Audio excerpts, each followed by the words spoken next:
Sorry.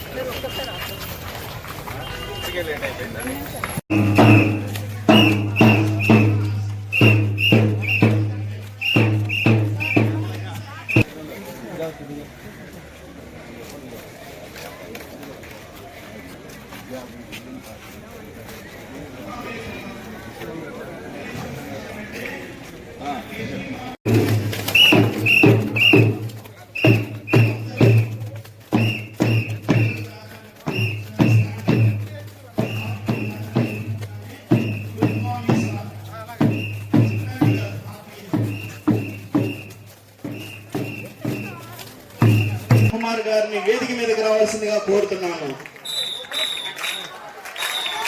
అలాగే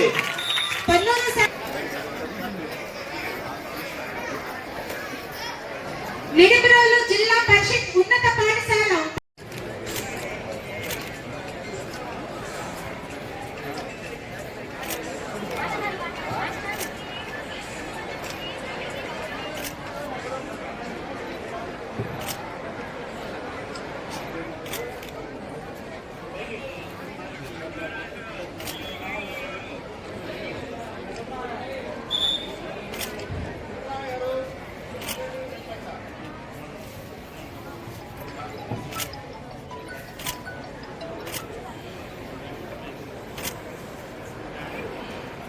చెప్పే teacher అండి. State level teachers hand book creator కూడా. 9th 10th Telugu text book Vidyajyothi.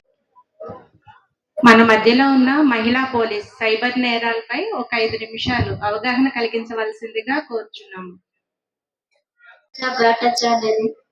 అలాగే సెల్ఫ్ డిఫెన్స్ ట్రైనింగ్స్ కూడా జరుపుతున్నాం మా సంబంధించిన తరఫు నుంచి. అవి కూడా ఇయర్లీ జరుగుతాయి. పిల్లలకు కూడా ఉపయోగపడినట్లుగా భవిష్యత్తులో ప్రోగ్రామ్ అరేంజ్ చేయడం జరిగింది. అలాగే సైబర్ సెక్యూరిటీ గురించి కూడా అవేర్నెస్ ప్రోగ్రామ్ కండక్ట్ చేయడం మన రాష్ట్రంలో కొత్త ప్రభుత్వం వచ్చిన తర్వాత మొట్టమొదటిసారి విద్యాశాఖ మంత్రి నారా లోకేష్ గారి యొక్క ఆధ్వర్యంలో తల్లిదండ్రులు, ఉపాధ్యాయుల యొక్క ఆత్మీయ సమావేశాన్ని నిర్వర్తించడం జరిగింది. దీనిలో ప్రధానంగా తమ పిల్లల యొక్క నడవడిక కానీ, విద్యకు సంబంధించిన అంశాలు ఉపాధ్యాయులతో చర్చించటం, లేదా వాళ్ళకి మెరుగుపరచడానికి కావాల్సిన అంశాలు కూడా తల్లిదండ్రులు చర్చించే అవకాశానికి ఈరోజు ఈ ఆత్మీయ సమావేశం ఒక వేదిక కాబోతా ఉంది.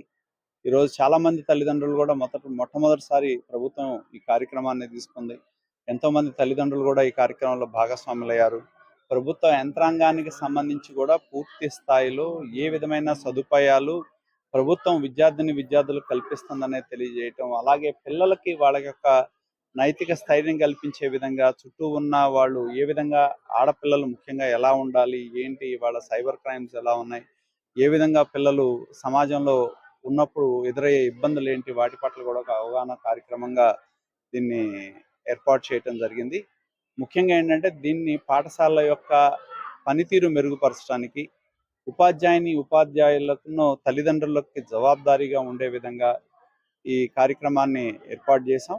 రాబోయే రోజుల్లో తల్లిదండ్రులు ఇచ్చిన సూచనలు దృష్టిలో పెట్టుకొని పెద్దల యొక్క దాతల యొక్క సహకారాన్ని కూడా తీసుకొని ఈ స్కూల్ అభివృద్ధితో మేము ముందుకు వెళ్తామని చెప్పి కూడా తెలియజేస్తా ఉన్నాం. నాడు నేడు పేరు మీద పెద్ద ఎత్తున దోపిడీ జరిగింది. ఎందుకంటే గతంలో వేసిన ఫ్లోరింగ్లు తీసేసి గ్రానైట్ ఫ్లోర్లు వేయటం తప్పితే మరి డబ్బులు అనేది ఇష్టారాజ్యంగా నాయకులకు పంచడం, నాయకులు ఇష్టారాజ్యంగా ఒక స్కూల్ని తీసుకోవడం, ఆ డబ్బులు ఇష్టారాజ్యంగా ఖర్చు పెడతాం, దోపిడీకి నాడు నేడు వేదికగా మారింది. మేము గతంలో కూడా ప్రతిపక్షంలో ఉన్నప్పుడు కంప్లైంట్ ఇచ్చాం. కొన్ని స్కూల్లో పనులు చేయకుండా డబ్బులు రాజేశారని కూడా చెప్పడం జరిగింది. వాటి మీద సమగ్ర విచారణ చేయాలని చెప్పి కూడా మేము డిమాండ్ చేసాం. ఇంతవరకు విచారణ అయితే మొదలు పెట్టలేదు.